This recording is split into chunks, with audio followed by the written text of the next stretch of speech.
Hoje a gente vai responder algumas dúvidas que a gente recebeu lá no inbox do Instagram. Eu abri uma caixinha de perguntas. Se você tiver alguma dúvida que ainda não foi respondida, manda lá, eu vou deixar o arroba aqui abaixo. Nunca fiz investimento, mas tenho interesse. Por onde começo? Bom, já falamos um pouco da reserva de emergência. Para quem está começando, a reserva de emergência é essencial, porque se você começar já a investir, montar carteira em renda fixa, já pensando no longo prazo, ou até mesmo em renda variável, e aí você precisa do dinheiro. E aí o que você faz? Você fica lá com uma cara de trouxa, né? Porque você tinha o dinheiro, investiu para o longo prazo, você vai precisar pedir o resgate antecipado, provavelmente você vai perder uma parte desse dinheiro, ou pode ser que você tenha azar e saia num momento ruim. E aí você começa a embolar muitas coisas. Então monta primeiro uma reserva de emergência, separa lá mais ou menos 6 meses de todos os seus gastos mensais em um investimento que tenha liquidez, e depois você começa a pensar em outros investimentos, na renda fixa e na renda variável. Tem um e-book gratuito que a gente respondeu as principais dúvidas que a gente recebe para quem está começando, para que você precisa de uma reserva, como montar, como escolher uma boa corretora. A gente fez até uma comparação de uma carteira de investimentos versus uma estratégia meia boca, digamos assim, né? A poupança, digamos, né? Poderia ser uma estratégia meia boca, deixar tudo que você tem na poupança. E esse e-book tá muito, muito legal. Vou deixar o link aqui abaixo, você abre essa página, cadastra seu e-mail e aí você recebe esse material direto no seu e-mail. Antes de continuar esse vídeo, eu queria pedir para você já se inscrever aqui no canal, toda semana tem vídeo novo. E se você tem alguma dúvida, aproveita para nos seguir lá no Instagram, manda o seu inbox pra gente que a gente pode gravar um vídeo respondendo a sua dúvida.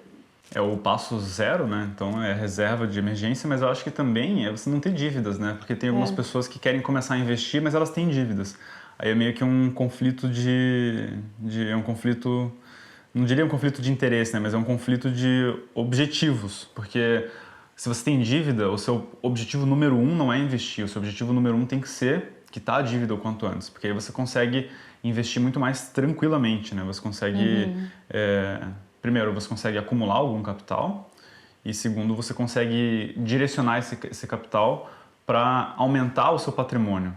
Se você tem dívida e você investe ao mesmo tempo, você deixa de antecipar os juros da dívida, então você deixa de pagar menos juros da dívida que você já tem e você coloca em juros menores nos investimentos, porque dificilmente, né, você consegue, por exemplo, com investimentos de renda fixa, ganhar a mesma coisa que os bancos te cobram. Então, com certeza. Mas é importante também, mesmo que você esteja endividado, você pensar em montar uma reserva de emergência. com certeza, a reserva de emergência tem que ter independente da dívida. Mas Então, o investimento você pode esperar um pouquinho para começar. Então, a reserva de emergência, mesmo se você estiver endividada, é importante você começar a pensar nisso, porque se você está numa situação em que você tem praticamente zero na sua conta corrente, você tem um orçamento assim muito engessado, acontece qualquer imprevisto, qualquer um. Pode ser até, tipo, o chuveiro queimou, pode ser, sei lá, acabou o gás, você acaba precisando ficar no vermelho dívida, de né? novo. Qualquer espirro você faz mais dívida.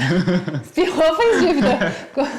E aí, isso é uma situação muito instável. Então, é interessante mesmo essas pessoas que têm um orçamento já comprometido se esforçar para montar uma reserva de emergência paralelo com a quitação dessas dívidas.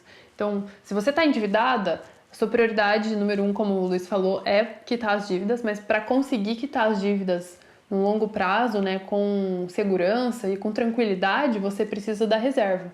Se você manda tudo que você tem para pagar as dívidas, né, e fica zerada na conta, você acaba entrando nesse loop que qualquer espirro te faz voltar de novo pro ponto zero, né? É muito fácil entrar na dívida, mas é muito difícil sair dela. Ah, agora eu entendi! Agora eu saquei! E só relembrando, né, que dívida é uma coisa, a reserva de emergência é outra coisa e os seus investimentos são outra coisa, tá? A reserva de emergência ela não faz parte dos seus investimentos, porque a finalidade dela não é fazer com que você ganhe dinheiro. Então por isso que a gente pode ter a reserva e trabalhar para pagar as dívidas ao mesmo tempo, mas os investimentos daí seriam um terceiro passo, digamos assim. A gente gosta de separar para simplificar, né? A gente considera a reserva de emergência uma coisa, tudo bem, é seu patrimônio, mas na hora que a gente fala de carteira de investimentos, estratégia de investimentos, a reserva não entra daí. É porque a conta que a gente faz para a reserva de 6 a 12 meses de gastos mensais, ela não é um percentual do seu patrimônio. Pode ser que você gaste muito pouco e tenha um patrimônio enorme, então daí você não consegue contabilizar como um percentual do patrimônio. Então, quando a gente define, né, só para esclarecer um pouco, o que eu quero dizer com percentual do patrimônio? Eu vou ter 70% do meu patrimônio em renda fixa e 30% em renda variável. Seria um exemplo de distribuição. Você não consegue dimensionar e colocar a sua reserva nesses percentuais, porque é um valor dos gastos, né? Um múltiplo dos gastos. Então, sei lá, 8 meses do quanto você gasta. Não tem uma relação necessariamente com quanto você tem de dinheiro.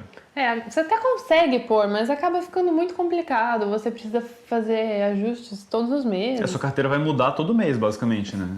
Fica uma barata voa, como o Luiz gosta de falar. Não recomendo, assim, você acaba inserindo uma complexidade muito alta, muitas variáveis para não ter nenhum resultado prático, né? Na prática não faz diferença. Espero muito que vocês tenham gostado desse vídeo. Deixa aqui nos comentários o que você achou, se tiver alguma dúvida.